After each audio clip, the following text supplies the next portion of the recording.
Welcome back everybody, I hope you're having a beautiful day. It's a wonderful day today because we're reading some more PettyRevenge. Let me know down below if you're starting your day with this episode because I am as well. Sorry if I sound like I'm still waking up a bit, but yeah, come on, there's no better way to start the day.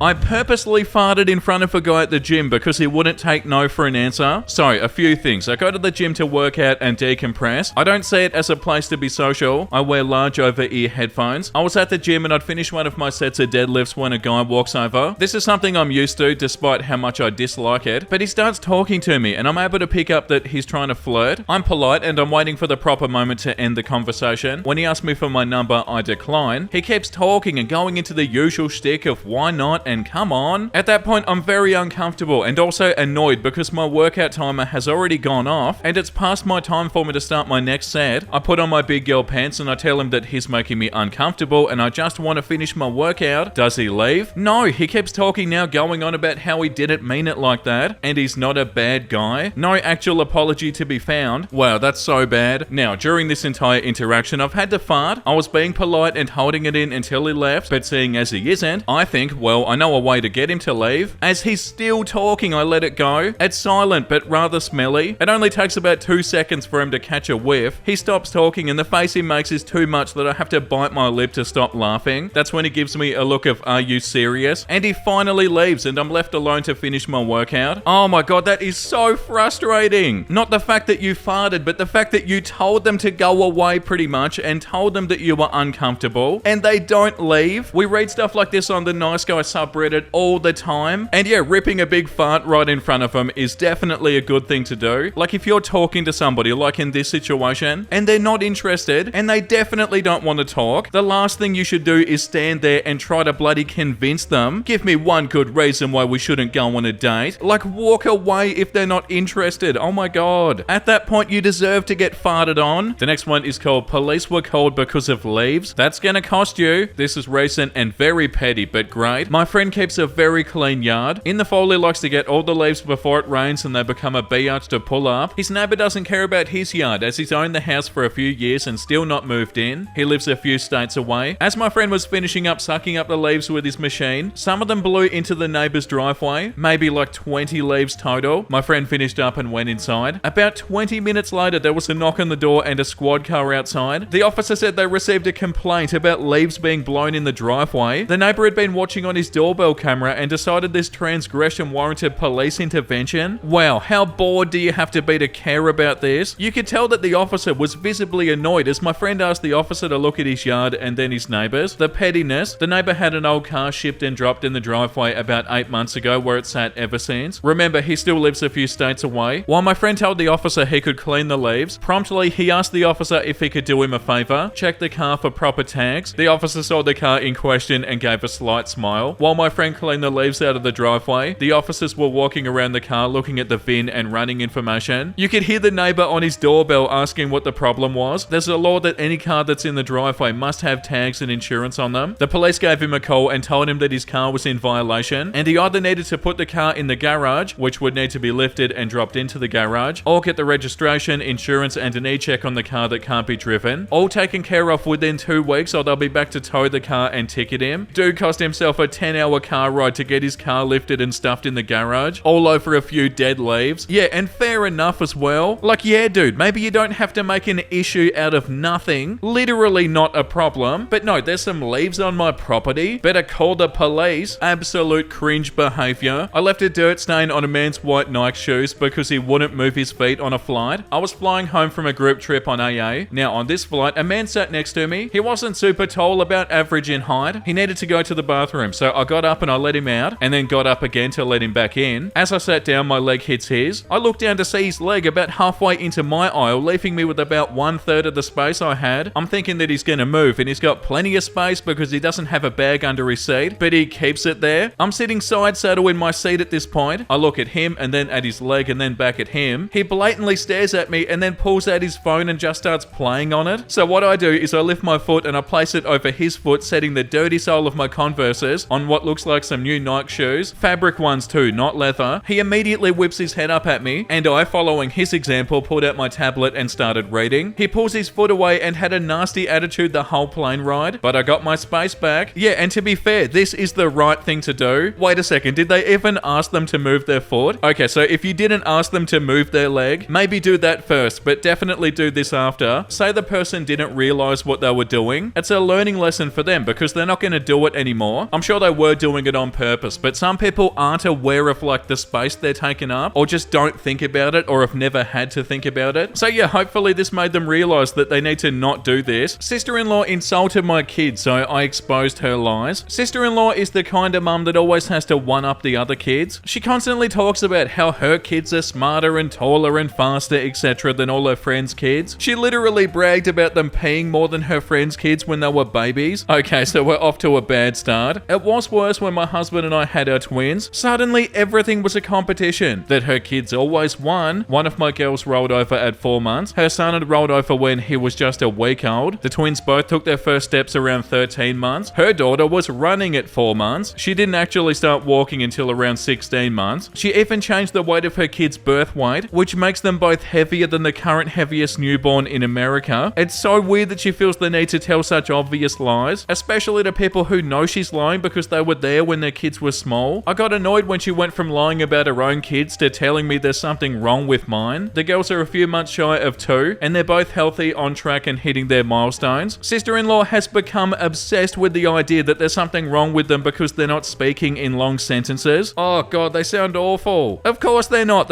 even 2. They're both developmentally on track, but she insists that her children were speaking in 5 to 6 word phrases by 18 months. Spoiler, they were not. Honestly, her son is almost 7 and I can still barely understand a word that the kid says. My husband and I ignored her, but she took it too far when I got a call from her friend who works in early intervention, who was under the impression that I was super concerned about my children. We talked and her friend confirmed that yes, they are on track and no, there's nothing to worry about. I finally lost my patience. Hey, her kids are breaking almost every record there is and that should be celebrated. We had dinner with my husband's family on Saturday. Kids were in another room and I decided it was the perfect time to give my gift. A booklet I'd printed and laminated called the White Claw Book of World Records. I printed all the supposed milestones of her kids, complete with photos and information of the actual world record holders now that they'd been pushed into second place. She flipped through the first couple of pages, went beet red and called me an a-hole. Her husband took it from her and got through the first page before laughing hysterically and asking her why the hell she was still lying. Apparently it wasn't the first time they'd talked about her lying about their kids. She stormed out but texted me later that night and asked why I'd humiliated her when all she'd ever tried to do was help me get my kids the help they needed. Oh, how dare you! But if that was how I wanted to treat her, then she'd stop. So I guess that's a win for me. What makes somebody feel like they need to do stuff like this? Like it's definitely some sort of insecurity, but yeah, it's not a positive. And them acting like OP's kids needed help. Get out of here. They were not trying to help. They were trying to show off and act like they were better than them in like the most unhealthy way possible. And yeah, it's good that you made them realize that what they're doing is bad. But yeah, I hope they get to the bottom of this because it doesn't sound healthy. Park illegally in a disabled space. Learn a very expensive lesson. I have a disabled parking placard. And a few weeks ago, I went to Target to buy things I didn't need. And forget the things I did. Not only were all the spaces taken, someone parked their gigantic Escalade on the line between 2 disabled spaces, taking up both. Wholly irritated because this happened so much. I walked around the car, no placard or disabled plate. Cue the fury of someone who has to deal with this stuff all the time. And cue the petty revenge. I took a picture and I went inside to find a manager. When I found one, I showed her the photo and she rolled her eyes inside. Apparently this happens a lot at their location because it's near a pretty affluent town with a lot of very wealthy, very entitled people. And most often it's the owners of the huge SUVs and the F-150s that park like jerks. She said she'd called the cops, so I decided to go back outside and hang out by the door to watch the show. The manager joined me and we chatted while we waited for the police. The cops arrived and they walked around the car, peering through the window and running the plate. One cop took out a little book and started writing in it. They took some photos and one came over and asked if they'd make an announcement in the store to get the driver outside. The manager radioed someone inside and asked them to announce the make and model and the plate of the car over the PA system. A few minutes later, she came charging out of the store, middle-aged, well-dressed woman, the common Karen of North America, and already yelling at the police. As soon as she got to her car, one of the cops held up his hand to shut her up and then started lecturing her. I was too far away to hear, but she stopped yelling at least. That cop spoke to her for a few minutes, and then the other cop with the little book handed over 2 papers. She looked absolutely apoplectic. The cops came back over and spoke to the manager, telling her that they ordered her to move her car, and if she didn't or caused any problems in the store, to call them back and they'd tow the car. They told us that they gave her 2 tickets for each space at $500 each. Ouch. The manager thanked the police and me and went back inside. The woman stomped around for a bit before getting in her car and peeling out. The cops looked at each other, then got in their cars and followed her. Pretty sure she continued to have the day that she deserved. Meanwhile, I happily treated myself to some Lego for performing a public service. Wow, I love everything about this. Good on you for doing this, OP. And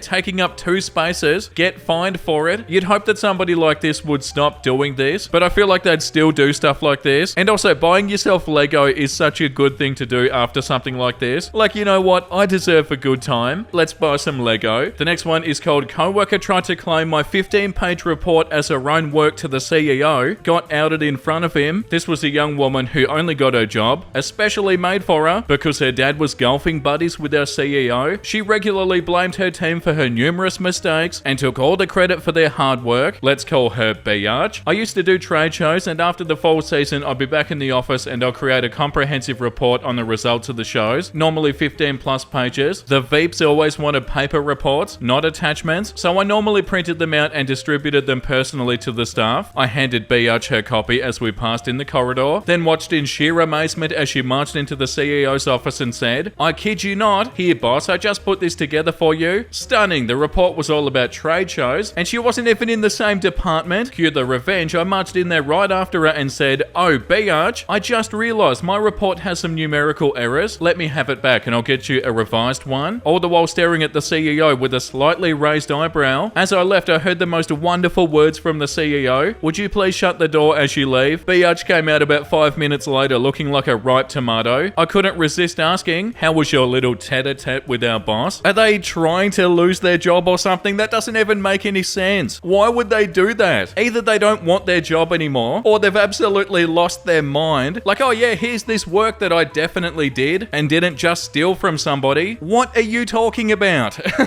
Oh yeah, this will be super easy to get away with. No, of course you're not going to get away with something like this. The next one is called Officer Didn't Give a Warning, so I told his kid that he couldn't ride. For the last few years, I've worked pre-season at an amusement park. I have the final call as a supervisor since I've got 6 years seniority. Even though I only work 8 days a year, 5 years ago, a police officer gave me a citation for driving 5 miles per hour over the limit. Even though I hadn't received a citation since 2001, 2 days ago, a ride operator called me because somebody was upset that his child wasn't tall enough to ride. Although I could have allowed his child to ride with adult supervision, I recognized the officer and I denied his request. Yeah, 5mm under, officer. I'm sure he understood after that as his child bowled. Am I the a-hole? Why, yes I am. Yeah, like the top comment says, am I correct in assuming that he was in civilian clothes? So when you referred to him as officer, he knew damn good and well that karma was raising its head? And OP said, yeah, you're indeed correct. Yeah, wow, that is petty, but at the same time, I love it so much. The next one is called Entitled Lady Tries to Force Me to Leave a Public Lake. I force her to leave instead. This was a few years ago. I used to work as a detective for a local police department, retired now, and this occurred when I was still employed there. In my life, I've always made every attempt to stay on the right side of the law, as I consider hypocrisy one of the worst traits for an officer of the law to have. I owned a nice ski boat, and in my spare time, I enjoyed taking my family to the local public lake to use the boat and tube, or water ski and swim. My kids were ages 12 and 13 at the time, and they really got a kick out of this. They wanted to go nearly every day off I had, all summer long. One day we were at the lake, and after a few hours, my daughter mentioned that she needed to use the bathroom. The lake also had a public swimming beach that had public restrooms, and we would often take bathroom breaks there. We would pull up to the shore well away from the marked swimming area and disembark to use the facilities. One day as we pulled up, I noticed a lady on a lounge chair sunbathing on the shore near where we pulled the boat up. I stayed about 50 feet from her, still about 250 feet away from the swimming area, as I slowly maneuvered the boat towards the shore at idle. As I got close, she stood up and glared at me, while my kids whispered to me that they knew her as a mean lunch lady from their previous elementary school. As I brought the boat up to the shore, this woman started yelling very loud that I was breaking the law. I smiled and as friendly as I could said, "Really? What law?" She continued yelling, saying that I was driving a motorboat in a swimming area. I pointed to the marked swimming area about 250 feet away and asked, "You mean that swimming area?" To which she replied, "Yes." I told her that I never entered or even got close to the swimming area and that my boat was right Alright, now as close as I got. She said the law prohibits boats from pulling up to any shore. Lol, how do you get in or out of a boat? Swim? And now she was calling her son the deputy, who was gonna get me in trouble. At this point, I was starting to enjoy this a little, because I thought for sure that her son the deputy would tell his mum that she couldn't stop me from pulling my boat up to the shore. I stood nearby as she calls someone, assuming her son, on her cell phone. She then reads the person on the phone my boat hull number. It's like a license plate for boats. Then she says, with a smirk on her face, my son is going to order you from the lake right now. And what happens next shocked me. The woman calls me by my full name, then she hands me the phone. Now I should say this what just happened is a very, very clear violation of the law. In my state, it's known as a LEIN violation, and police officers and deputies are very often charged with this crime. I read about it several times a year. If an officer uses his police computer to divulge personal information, say a deputy tells his mum the name of the registered owner of a boat that she's having a disagreement with, for example, it is a crime, no ifs, ands or buts. Every cop knows this, so I take the phone and I immediately say, who is this? I hear, this is Deputy so-and-so of the so-and-so County Sheriff Office, and I immediately interrupt him and say, Deputy, do you know what the LEIN violation is? Several seconds of silence. I say, Deputy so-and-so, using his real name of course, are you still there? He says yes, so I say again, Deputy so-and-so, let me ask you again, do you know what an LEIN violation is? He stammers out a reply about boat hull numbers and public records or something. I said, no, that's not what an LEIN violation is. Since you don't know, do I need to remind your supervisor what an LEIN violation is? Again, silence. I then said, tell you what, I'm gonna hand this phone back to your mother. Then you're gonna tell your mother to leave this beach right now. Then we can all forget this ever happened. Understood? Long silence. Understood. He does a long exhale and says, yeah, okay. I hand the phone back to his mother. She whispers into the phone for a few seconds, then angrily snaps her phone shut. Without making eye contact, she packs up her stuff and is gone. I thought about reporting him anyway, but technically I was the victim, yet I wasn't really feeling victimized at all, so I let it go. Only one other time did I see the lady at the beach again, and as she saw me, she again immediately packed up her stuff and again left. Edit, not for the ACAB crowd, no point in reading below, your mind is already made up. When off duty, I'm a citizen, like it or not, and quite frankly, thank God for that. I've never cared one way or another for the thin blue line stuff, and while on duty, I witnessed, then later reported an officer, and another time a dispatcher breaking the law, for the dispatcher a misdemeanor LEIN violation actually, which I promptly reported both times to my superior. Both were fired, by the way. The officer is still doing federal time as I type this. As a detective, I prosecuted an officer one time for a felony that started with zero evidence against him, actually got the guy to confess. I was shocked, only because he should know his right to self-incrimination. He was charged and pled to a felony. I'm proud of that, if you should wonder. I'm sure I've probably had cases involving other officers, even if I'm not remembering it now. But all citizens have rights, even cop citizens. When off duty, I have a right to not report something that makes me a victim, if I so choose. But now you're a hypocrite. No, we can all choose or not. We all get rights, and I will happily prosecute anyone, law enforcement or otherwise. When I'm truly victimized, I get to make the call as to when I'm victimized, but demanding that I become a victim when I don't want to be. Now who's victimized? Yeah, like the top comment says, she's done this before many times. Yeah, guaranteed they do stuff like this all the time. And yeah, good on you, OP, that was so satisfying. And on that note, I feel like it's a good time to read something wholesome. I love this subreddit, so I'll be back to make a new episode super soon. But I also feel like we need something wholesome. I made Ferris a tiny blueberry pancake for National Dog Day, and he got real excited about it. Oh, little Ferris, that's so cute. Like, oh my god, is that for me? Are you joking?